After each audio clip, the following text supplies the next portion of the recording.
Ayo berinvestasi akhirat, bangun rumahmu di surganya. Sempurnakanlah ibadah Anda dengan beramal jariah yang pahalanya tidak terputus hingga akhir kiamat dengan ikut berdonasi untuk pembangunan Masjid Agung Al-Akbar Kota Sorong. Mudah bicara, mudah bicara, mudah bicara, mudah bicara, mudah bicara, mudah bicara, mudah bicara. Baik, bismillahirrahmanirrahim. Assalamualaikum warahmatullahi wabarakatuh. Waalaikumsalam warahmatullahi wabarakatuh. Alhamdulillahirabbil alamin. Mr. Mulyadi Golap. Ini sahabat saya ini, sahabat-sahabat sekalian. Luar biasa. Beliau aktif di banyak bidang. Ya, hari ini aktivitasnya apa nih, Bang Mulyadi? Hari ini sebenarnya ada berkunjung ke beberapa teman sih untuk berbicara terkait dengan ya masalah kelanjutan pendidikan juga dan juga masalah survei. Pendidikan di tingkatan? Pendidikan di tingkatan S3. Masya Allah, Bapak Doktor, selamat datang. Terima kasih. Terima kasih, insya Allah. Insya Allah, amin.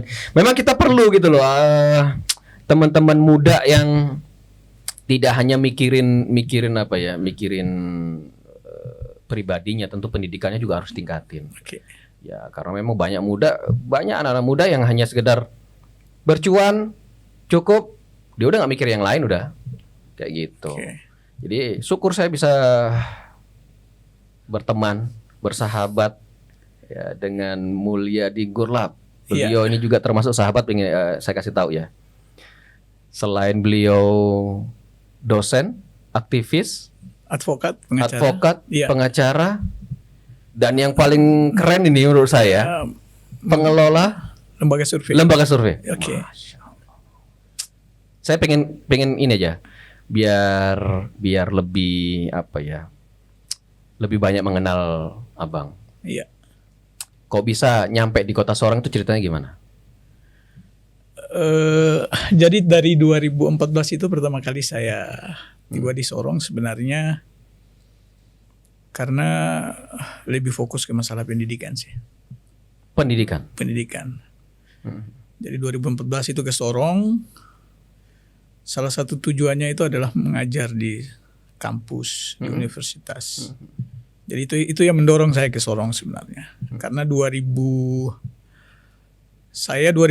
itu menempuh pendidikan S1 di salah satu kampus ya, Universitas Muslim Indonesia. S1 2016, kemudian selesainya 2010 dan melanjutkan lagi 2011. Selesainya 2013 di universitas yang sama, yang basicnya di Fakultas Hukum. Setelah selesai 2013 akhir, 2014 saya mulai menuju ke Sorong, di mana tujuannya adalah untuk berkecimpung di bidang pendidikan, yaitu mengajar. Kenapa milih Sorong?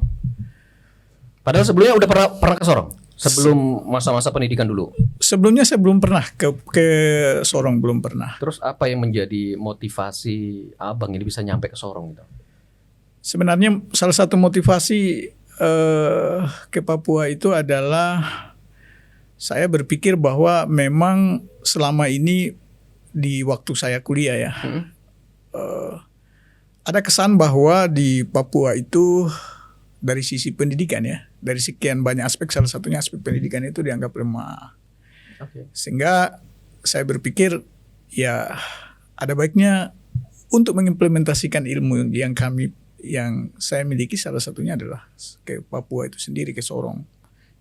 Itu motivasi. Padahal kalau tinggal berarti di Makassar waktu itu ya? Waktu itu sempat ya studinya di Makassar. Studi di Makassar, tapi aslinya di mana? Maksudnya kota asal. Jadi saya kota asal itu di Kabupaten Kepulauan Aru, dari salah satu kabupaten di Maluku ya. Maluku, Kepulauan Aru. Ya. Sekolah di Makassar. S1. Pengabdiannya di Papua, di Sorong. Nah itu. Kenapa nggak mau balik lagi ke Maluku, Bang? Sebenarnya kan ini pilihan ya. Ini pilihan. Dan memang tidak bisa dipungkiri bahwa khususnya di kabupaten saya pada saat itu memang belum ada universitas. Jadi itu salah satu Ya, Sementara di Sorong itu kan sudah ada universitas. Itu Iya, yang mendorong saya ke sana. 2005 saya datang ke sini memang udah ada, cuman namanya belum seperti yang saat Ya, ini. jadi ini masalah fasilitas juga. Iya. Sehingga itu mendorong saya ke Sorong itu karena sudah ada sarana prasarana itu kan, sarana pendidikan itu. Langsung masuk ke universitas ngajar ya waktu itu. Ya. 2014 ya. 2014 mengajar di Universitas Muhammadiyah Sorong. Kalau belajar lulus SMA tahun berapa berarti? Saya Masuk kuliah 2006 tadi. 2006. Lulus SMA-nya 2005. Ini sebenarnya adekku kalau sebenarnya kayak begini. 2005. Serius, bener serius ini. Iya, Kelahiran berapa? 90 berarti. 80-an ya. 80. 86. Siap adik. Iya.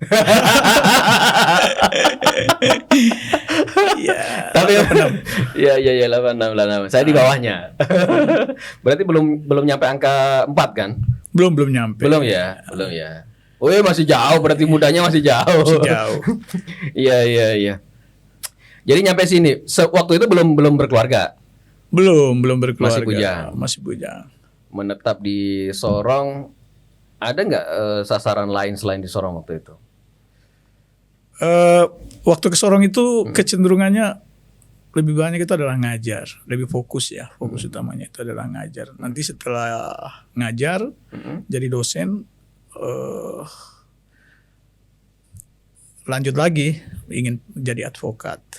Oh jadi dari pengajar dulu, jadi dosen dulu, baru masuk advokat. Ya, advokat. Ini keren nih, dosen. Kalau saya perhatikan banyak ya, kalau ngobrol-ngobrol dengan teman-teman pemuda lah ya.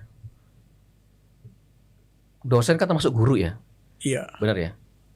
Umumnya kalau ditanyain anak kecil atau anak-anak seusia SMA lah, cita-cita jadi apa? Jadi guru. Itu hanya sebatas manis di bibir kalau menurut saya. Iya. Benar ya. Tapi kenapa Anda bisa pilih dosen ya? Padahal kalau fakultas hukum itu ya, fakultas hukum itu opsinya banyak tuh, bisa masuk kemana-mana, ya, bisa masuk di dunia perbankan, cuannya gede, bisa masuk di dunia kontraktor yang perusahaan gede-gede, bisa. Kok malah mau masuk di yang cuannya ini bisa saya katakan Iya. belum ada kejelasan gitu loh. Okay. Belum ada kejelasan. Yang sampai dengan hari ini, detik ini pun di jajaran guru masih banyak yang berteriak tentang kesejahteraan. Gimana, Bang? Jadi mungkin di awal saya ingin gambarkan dulu bahwa saya ini kan salah satu korban ya dari peristiwa tahun 98-99 itu. Ada satu peristiwa besar ya, peristiwa konflik ya, konflik berdarah Sara itu di Maluku ya, tahun 98-99. Itu membuat banyak anak-anak itu putus sekolah ya. Termasuk saya salah satunya yang putus sekolah. Ya, termasuk saya salah satunya yang putus sekolah. Setelah itu di tingkatan apa? SD, SMP? SMP. Jadi waktu peristiwa konflik Maluku itu tahun 98-99 itu saya baru kelas 1 SMP. Dan dampak dari peristiwa konflik berdarah itu banyak anak-anak yang putus sekolah. Betul. Saya salah satunya adalah dari peristiwa itu yang korban putus sekolah. Sehingga itu yang mengilhami saya gitu, bahwa pendidikan itu merupakan hal yang paling utama begitu, yang harus diperjuangkan gitu. Karena saya sebenarnya tidak putus semangat sih dari konflik itu. Kemudian saya sempat putus sekolah, pulanglah ke kampung. 1 tahun nggak sekolah, hampir 1 tahun lebih nggak sekolah. Setelah itu lanjut. Ada keluarga saya yang datang dari salah satu kabupaten di Maluku. Sempat datang ke rumah nanya apakah masih pengen sekolah. Saya katakan saya masih pengen, padahal itu sudah putus. Nah, itu yang kemudian mengilhami saya bahwa pendidikan itu sangat penting karena ada dampak dari situ. Setelah teman-teman saya yang lain putus sekolah, tidak ada yang lanjut, saya memilih lanjut, dan saya bisa seperti ini karena memang pilihan yang udah di waktu itu. Pilihannya dari situ. Itu yang pertama. Yang kedua karena persoalan Saya ini dari keluarga yang dari sisi pendidikannya hanya saya sendiri Masya Allah. yang menempuh studi sampai Menyelesaikan sampai tingkat ya sampai insya Allah doktor, sekarang. insya Allah. Ya, insya Allah doktor itu. Allah. Makanya itu yang mengilhami saya bahwa sebenarnya pendidikan itu kalau melihat dari perjalanan hidup saya sebenarnya bahwa yang bisa merubah segala-galanya itu adalah pendidikan sebenarnya. Termasuk keluarga kita, mengangkat harkat dan derajat keluarga itu juga dari sisi pendidikan. Mau melakukan sebuah perubahan itu ke arah yang lebih baik dengan pendidikan pula. Makanya itu yang memotivasi saya adalah kenapa saya harus menjadi seorang pendidik mengajar. Karena saya harus memulai memberikan pemahaman bahwa walaupun hidup kita sederhana seperti saya kan anak seorang nelayan. Masya Allah.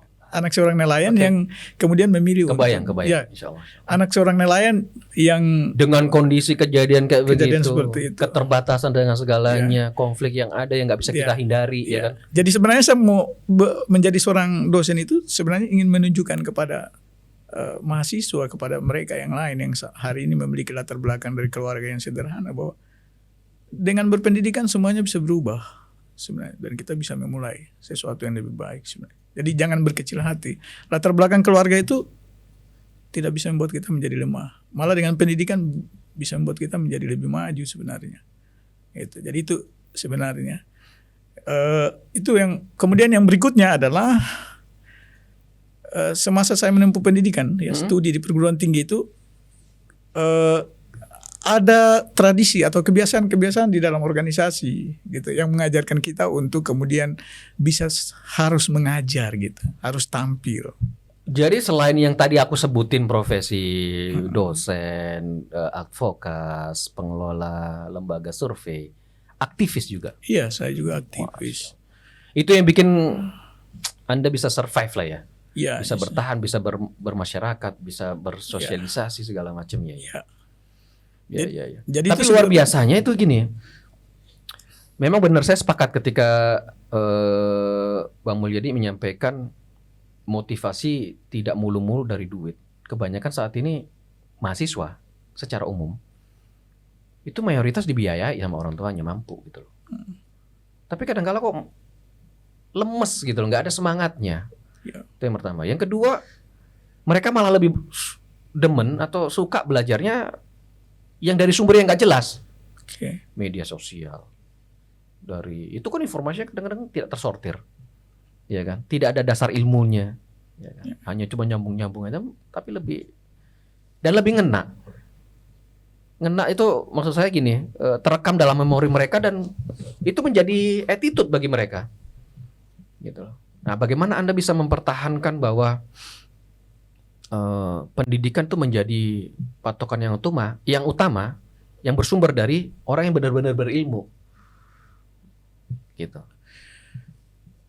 Jadi sebenarnya ada sesuatu yang hilang gitu, yang tidak dimiliki oleh mahasiswa ini kadang-kadang. Bahwa pertama mereka harus memahami, ada kesadaran gitu bahwa pendidikan itu penting. Itu dulu. Oh, okay. Nah, selama ini ketika jadi mereka mau belajarnya dari mana aja, yang penting ilmu memahami, ilmu penting. Ya. Itu dulu. Itu Ada punya kesadaran bahwa ilmu itu penting. Itu dulu. Jadi di mindsetnya itu bahwa ilmu itu adalah sesuatu yang sangat penting. Jadi sebagaimana kalau kita ketahui seperti apa yang disampaikan oleh Sayyidina Ali bin Abi Thalib, ya, Imam Ali itu, saya kutip sedikit, dia mengatakan bahwa kalau kita mau kita harus menggunakan ilmu ya. Kalau kita mau melakukan sebuah perubahan, kita harus menggunakan ilmu. Bagaimana kita mendapatkan kebahagiaan di dunia, kita harus berilmu. Dan bagaimana cara kita mendapatkan kebahagiaan di akhirat, ya kita harus berilmu. Maka ilmu segala-galanya. Ilmu itu bisa merubah segala hal. Jadi ada kesadaran bahwa ilmu itu penting. Itu dulu mindset yang Nabi aja udah ngatain kok. Iya. Ada tiga hal yang menjadi investasi terbaik. Salah satunya ilmu yang bermanfaat. Ya, ilmu yang bermanfaat. Anak soleh dan Ya. Seperti itu. Jadi Jadi memang benar-benar penting ya. ya benar-benar penting. Itu harus dipahami dulu. Jadi di apa mindsetnya itu adalah Gak ada alasan kamu mau susah kayak kamu mau senang, Pokoknya ilmu itu kamu penting. dari orang yang nggak berduit kayak mau orang yang berduit. ya Ilmu itu penting. ilmu itu penting. Kalau memang perlu ya belajar dengan orang-orang yang benar-benar jalurnya itu punya Iya. ilmu yang bagus juga Iya. gitu ya. Nggak asal belajar lah ya istilahnya Iya. gitu ya. Tapi bagaimana bisa konsisten Bang Mulyadi untuk tetap menekuni bidang ini padahal Anda juga mempunyai lisensi untuk bisa beracara. Yang di situ yang itu malah kalau mau dikatain secara umum bisa ngerubah segalanya gitu loh. Ya. Bisa ngerubah segalanya dengan cepat gitu loh. Tek gitu loh. Jadi udah. Jadi yang sekarang saya lakoni ya profesi sebagai dosen dan juga sebagai pengacara itu sebenarnya balance. Oh gitu. Itu balance gini. Karena Tetap berjalan seiringan tetap ya. berjalan. Karena kalau misalnya kita bicara tentang dunia akademik ya, lebih banyak pendekatan teori kita pakai. Oke. Gitu. Benar. Nah, sementara ketika kita sudah misalnya menekuni juga ada profesi lain, dalam hal ini profesi advokat ya, pengacara, maka kita bisa mengcombine ya antara teori dengan praktek gitu. Dan itu real. Artinya kadang-kadang ketika kita berdiri di depan mahasiswa, yang kita sampaikan itu adalah teori. Tetapi biasanya fakta di lapangan itu berbeda. Nah, kita butuh ada profesi lain ya, dalam hal ini advokat yang bisa mengimbangi teori yang kita sampaikan tadi. Dan itu terjadi misalnya ketika mahasiswa itu menanyakan beberapa contoh kasus, kita bisa langsung sendiri menyampaikan bahwa kita mengalami hal yang sama dan kita pernah menangani hal yang sama seperti yang saudara tanyakan misalnya. Dan di situ ada jalan keluarnya. Nah, selama ini kan sehingga penyampaian kita itu lebih berbobot antara teori dengan praktik itu kena. Gitu. Jadi penting sebenarnya. Jadi ketika kita misalnya berprofesi sebagai seorang akademisi ya, sebagai seorang dosen, itu juga tidak menutup kemungkinan untuk berprofesi yang lain selama itu profesi itu saling melengkapi lah, bersinergi. Jadi tidak mungkin berprofesi sebagai advokat. Kalau disuruh milih deh, kalau suruh milih aja misalnya. Kalau disuruh milih. Jadi dosen atau jadi advokat? Kalau disuruh memilih jadi dosen atau advokat ya. Gak boleh disama-samain lah, nggak boleh udah dibarengin nggak boleh antara dua itu. Kalau disuruh memilih dosen atau advokat, saya memilih menjadi dosen sih sebenarnya. Masih tetap ya. Masih tetap menjadi dosen. Bali ya begitu aja loh, nggak berubah. Iya. Padahal maunya berubah. Ya karena kan gini, pekerjaan. Karena gini, taraf perubahan, kenapa saya sampaikan itu? Taraf perubahan dari mindsetnya banyak orang gitu, selalu yang wah, gitu. Selalu yang wah, ya. Kenapa harus? Udah begitu aja lah. Jadi kalau motivasinya ya artinya bahwa kalau hari ini kita mendapatkan ya katakanlah upah ya atau katakanlah kita mendapatkan pembayaran dari profesi kita, sebenarnya itu hanya pelengkap saja. Tapi ada hal besar yang seharusnya kita bukan utama ya. Bukan hal utama. Jadi sebenarnya ketika kita mengajar ya, menyampaikan sesuatu ilmu pengetahuan itu ada amal jariah di situ sebenarnya itu. Ibadah sebenarnya itu yang mau dilihat, itu amal jariah itu yang lebih besar menurut saya di atas segala-galanya. Kenapa? Karena gini, sebenarnya saya sebagai seorang pendidik dosen itu beban moralnya adalah gini, kalau kita memiliki ilmu pengetahuan, maka perlu ilmu pengetahuan itu kita berikan kepada orang lain.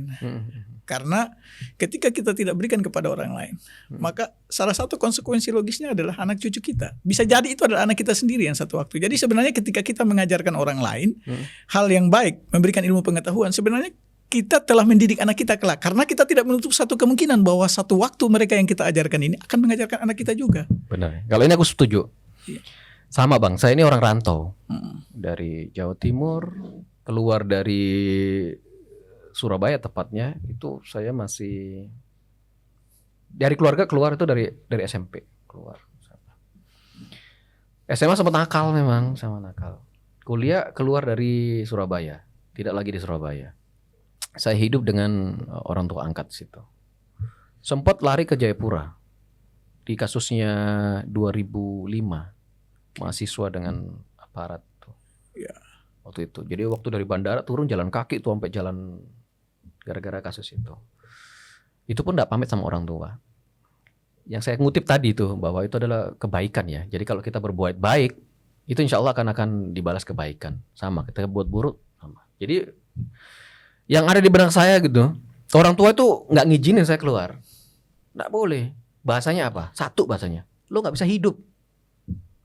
Selalu bilangnya begitu, nggak bakal bisa hidup kamu. Jadi nekat udah keluar. Ternyata nyampe lah saya ke Jayapura. Jadi prinsip saya pegang waktu itu adalah apapun yang saya lakukan, yang pertama nggak boleh menyakitin orang lain. Yang kedua nggak boleh berbuat jahat atau berniat pun lah, berniat sedikit lah. Misalnya saya tinggal di rumah orang ada niatan sedikit nggak ada.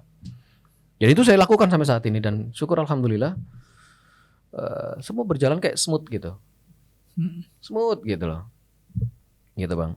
Dan kemudian Bang, terkait dengan pendidikan ya. Tadi udah menentukan tempat.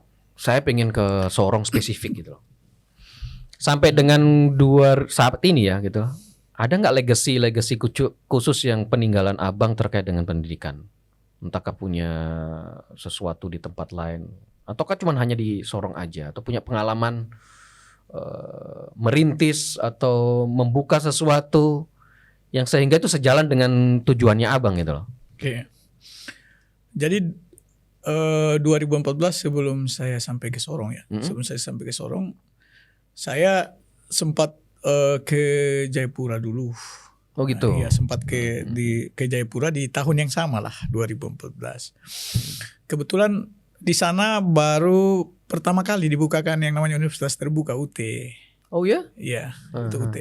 Kebetulan salah satu pengelola di sana itu adalah rekan saya juga, teman saya yang beliau juga pada saat kuliah sama-sama dengan saya ya. Sempat mengajak, ayo kita sama-sama masuk ke salah satu ya di UT itu untuk membesarkan gitu.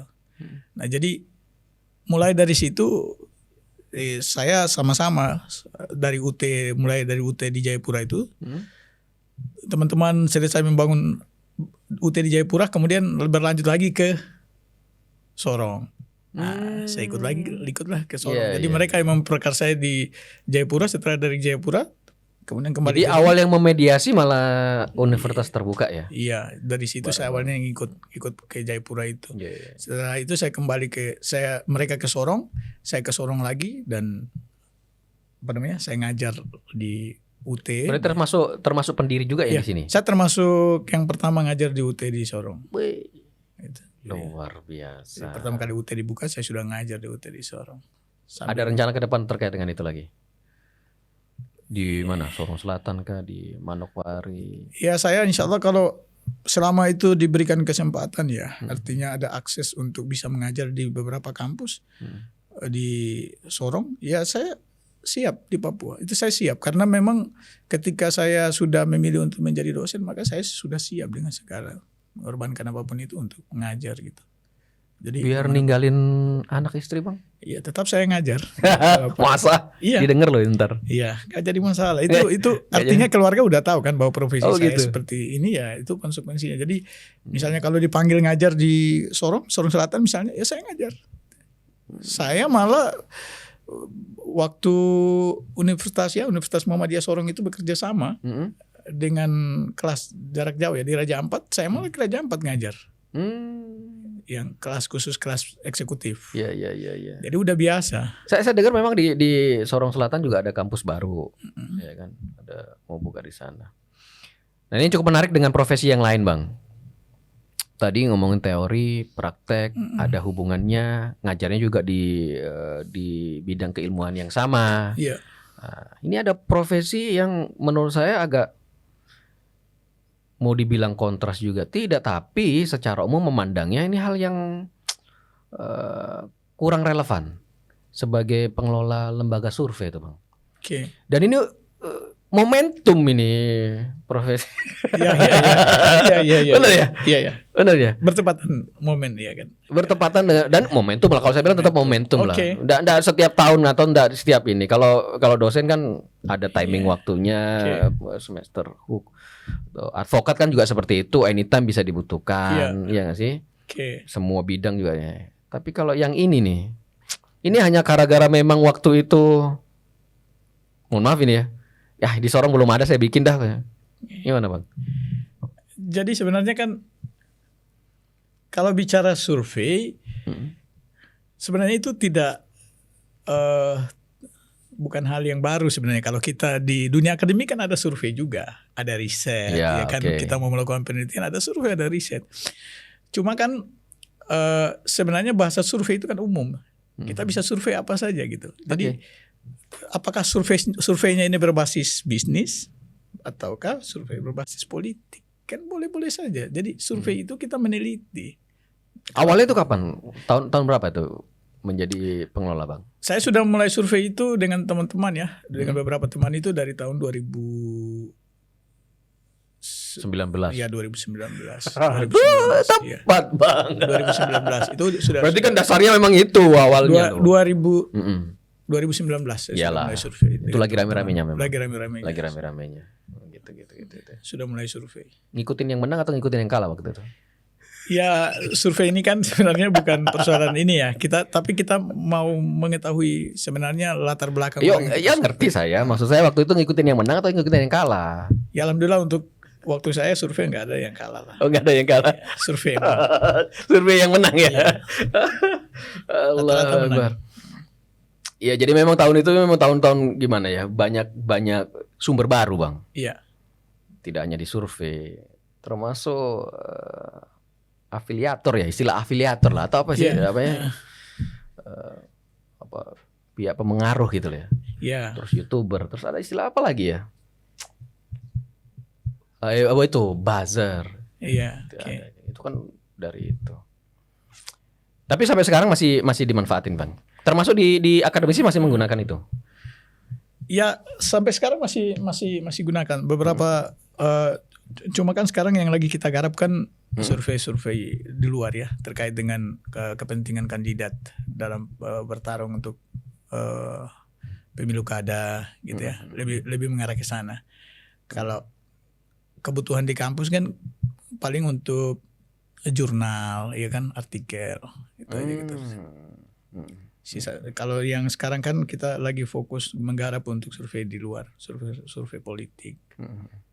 Lebih cenderung ke situ. Dosen sama pengelola itu masih pilih yang mana? Ya tetap kembali kepada dosen. Tetap fokus. Kalau ditanya memilih dosen karena semua kan berawal dari situ. Semua berawal dari dosen. Jadi dari dosen itu kemudian melahirkan yang lainnya. Gak bisa dipungkiri.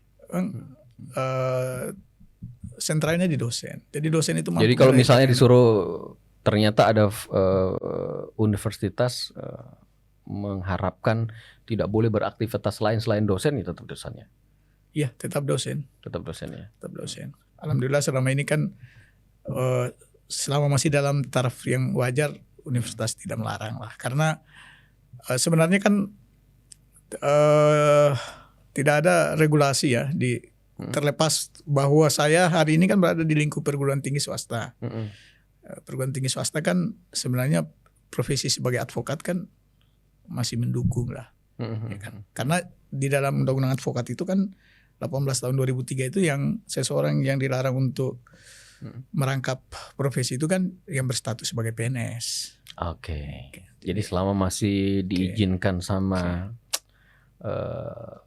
fakultas, universitas, tetap lah ya jalan tetap aja sampai sekarang.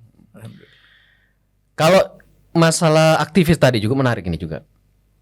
Itu mulai pertama aktif pada saat di 98 kah atau waktu di kampus? Waktu di kampus. Jadi proses belajarnya di situ ya? Iya, proses belajarnya di situ. Waktu kuliah tahun 2006 itu saya sudah mulai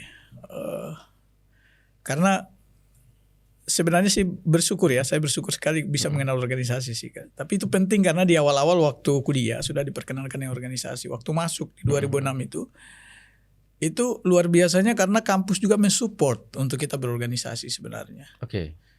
Jadi sebenarnya organisasi itu adalah sebenarnya batu loncatan kita.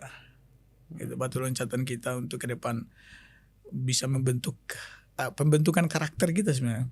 Tapi image waktu itu nggak bagus loh Bang. Ya 2006 ya. Iya. Saya 2006 memang pada saat itu. Makanya banyak sekali Iya. pertentangan. Ya, nggak bagus. Sebenarnya kalau misalnya kita bicara di tahun 2006 ya, zaman itu kan bagaimana posisi penguasa pada saat itu ya, melihat dengan kaku gitu kehadiran organisasi. Padahal kalau kita lihat organisasi ini kan agen perubahan, agen of change, ya kan? Maksud saya begini, Agen perubahan. waktu itu banyak pertentangan, banyak yang ini, tapi bisa menimbulkan gebrakan gerakan yang luar biasa, Bang. Iya. Coba saya tarik ke sekarang ya, Bang ya. Iya. Banyak orang organisasi saat ini, tidak hanya ada di kampus doang, banyak organisasi. Tapi kalau menurut saya itu hanya seolah-olah apa ya, seremonial aja. Oke. Esensi keilmuan, esensi kebermanfaatannya kayaknya nggak seperti zaman kita dulu gitu loh. Iya. Ya kalau mau dulu dikatakan idealis, benar-benar idealis sudah. Iya benar. Kalau sekarang ini kayaknya idealisnya tergantung, Bang. Ya pragmatis ya. Cenderung dikatakan pragmatis. Jadi kalau menurut Abang gimana tuh? Maksudnya ya memang setuju aja itu media perubahan, media pembelajaran. Cuman kalau semakin kesini kok seolah-olah udah nggak apa ya, udah nggak seperti yang dulu. Manfaatnya bisa dinikmati banyak orang ketika itu memang udah ada keberhasilan. Tapi kalau saat ini Kak, ya udahlah untuk kita aja. Dan itu malah cenderung menjadi media itu Bang, apa ya, dimanfaatin orang gitu. Iya, jadi posisi sekarang itu memang kalau kita melihat posisi organisasi itu kemudian disalahgunakan. Ada yang hilang ya, ada yang bergeser di situ. Jadi kalau kita lihat aktivis-aktivis sebelumnya itu memposisikan bahwa organisasi ini digunakan untuk melakukan sebuah perubahan gitu. Jadi posisi organisasi ini kan tempat berkumpulnya beberapa orang ya, banyak orang di dalamnya yang kemudian memiliki satu tujuan yang sama gitu. Jadi organisasi ini dianggap sebagai sebuah wadah untuk melakukan perubahan, mengawal masalah-masalah sosial. Nah itu penting. Jadi yang terjadi sekarang malah sebaliknya, itu yang keliru, menjadikan organisasi itu dimanfaatkan untuk kepentingan pribadi. Itu yang keliru sebenarnya. Jadi jangan harus dipisahkan ketika kita berorganisasi, mana kepentingan pribadi, mana kepentingan organisasi.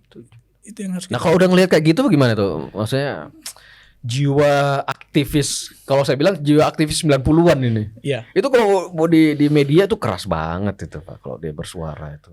Maksud saya apa yang Anda rasakan gitu dan apa yang Anda pengen lakukan untuk mengembalikan ke rel yang seharusnya lah. Karena dulu saya kenal banget itu aktivis itu sebagai kontrol, benar-benar kontrol ketika pihak lain nggak bisa. Gitu loh. Ya, jadi sebenarnya kita harus mengembalikan ya roh organisasi ini kembali. Itu pertama kita betul-betul harus memahami sebenarnya tujuan organisasi itu apa sih sebenarnya. Itu dulu. Ya, ada kesadaran berorganisasi di situ sehingga muncul kesadaran berorganisasi. Tujuan kita berorganisasi itu apa sih sebenarnya?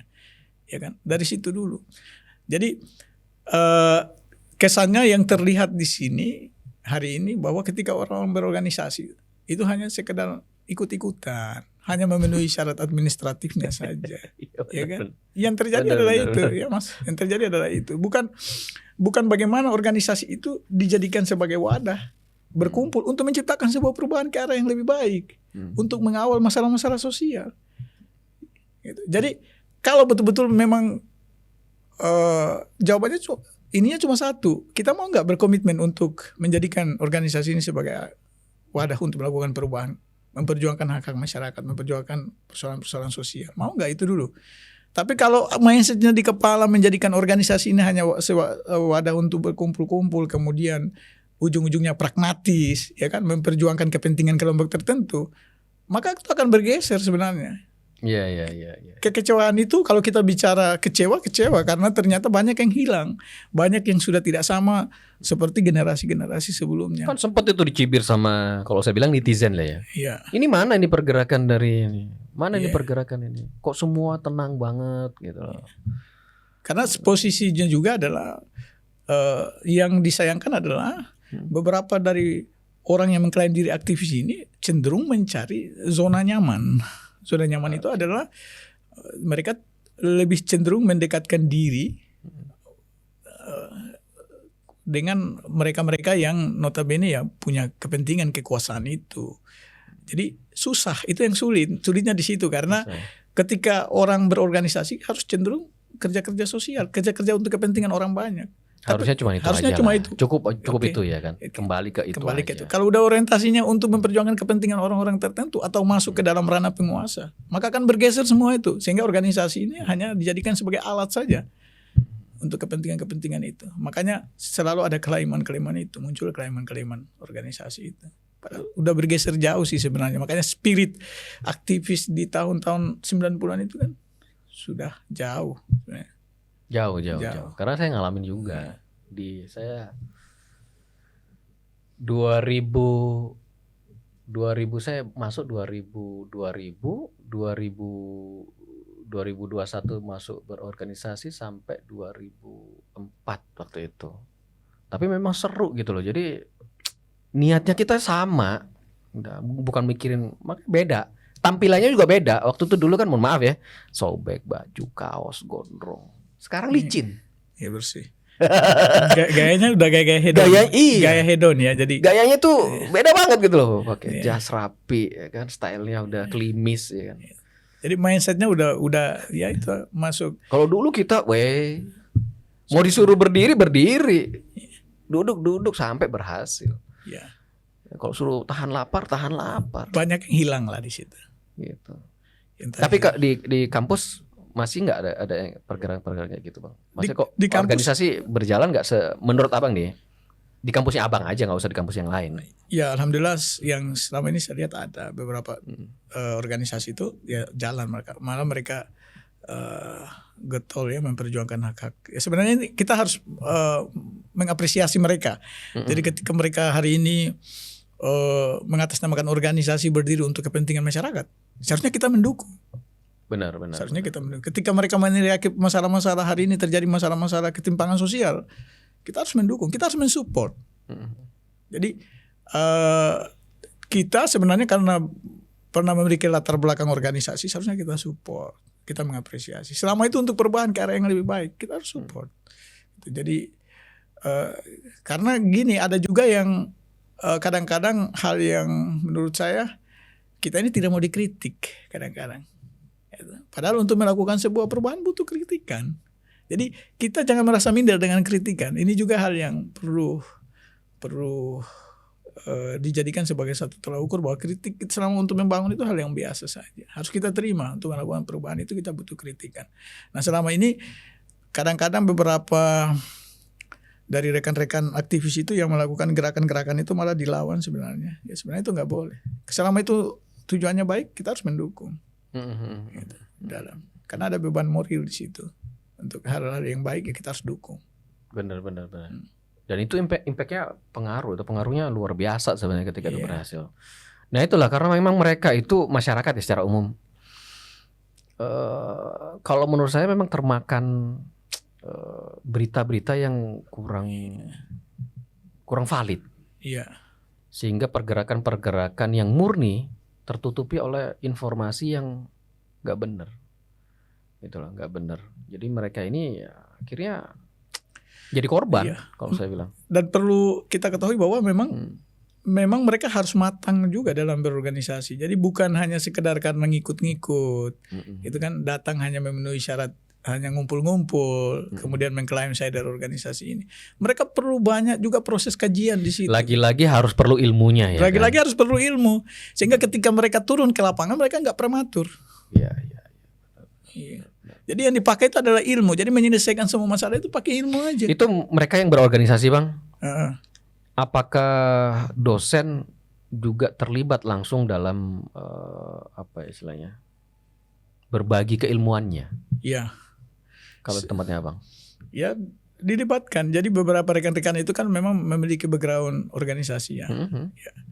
Mereka yang lebih paham sih sebenarnya. Jadi kayak macam kami yang punya background organisasi, ketika ada rekan-rekan aktivis ya mahasiswa itu yang turun ke jalan menyampaikan aspirasi, sebenarnya bagi kami itu hal yang biasa saja, hal yang lumrah. Silakan aja menyampaikan aspirasi, ya kan. Selama aspirasi itu masih di dalam batas-batas kewajaran, kenapa enggak? Jadi Dan itu juga diajarkan ya di dunia akademis ya. Oke, malah kan kita menginginkan itu bahwa perubahan itu jangan hanya di dalam ruangan saja. Ya. Karena ketika kita berhadapan dengan mahasiswa itu hanya kan beberapa orang. Tapi bagaimana caranya kita harus sampaikan bahwa kalau kamu mau menginginkan sebuah perubahan, maka kamu harus memulai.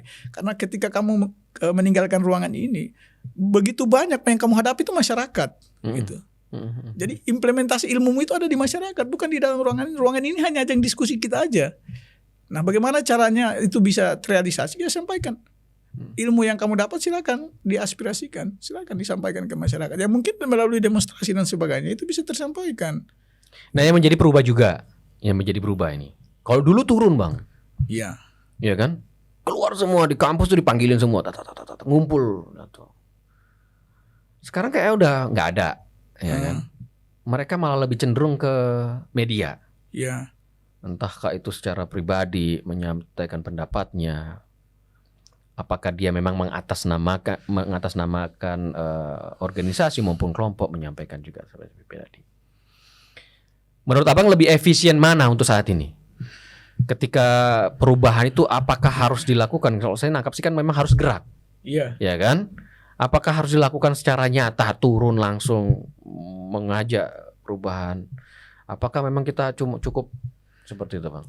Sebenarnya kan harus dipahami juga bahwa ini kan menjadi satu kebutuhan ya. Jadi kalau kita lihat dengan adanya perkembangan zaman, menyampaikan sebuah aspirasi itu kan tidak harus, ya tidak mutlak. Tapi malah yang berhasil tuh yang itu, Bang. Ya, tidak mutlak harus turun ke jalan selama itu tujuannya baik ya. Bisa disampaikan boleh di media, boleh itu mengkritisi, boleh. Intinya tujuannya baik lah untuk membangun. Ya itu boleh-boleh saja sebenarnya, karena kita juga tidak boleh kaku dengan adanya perkembangan. Sampai parah kejadiannya kan? Kemarin barusan parah gitu kan. Iya. Menurut saya sih parah sih. Anak SMP dilaporin. Iya. Ya kan dia sebenarnya mau bantu neneknya sebenarnya. Iya. Menyampaikan kritikan kepada pemerintah daerah. Sampai dilaporin. Ya syukur alhamdulillah selesaikan dengan baik ya. Iya. Kalau misalnya tidak viral, Bang, aduh. Ya, kan nggak bisa. Nggak bisa. Mungkin akan lanjut kan? Mahasiswa nggak tahu misalnya. Iya. Ya kan, mahasiswa nggak tahu ya mungkin bisa jadi. Apalagi mahasiswanya yang tadi itu yang pragmatis, tunggu dulu, kami nggak mau berjalan dong, panas ini bro. Oke.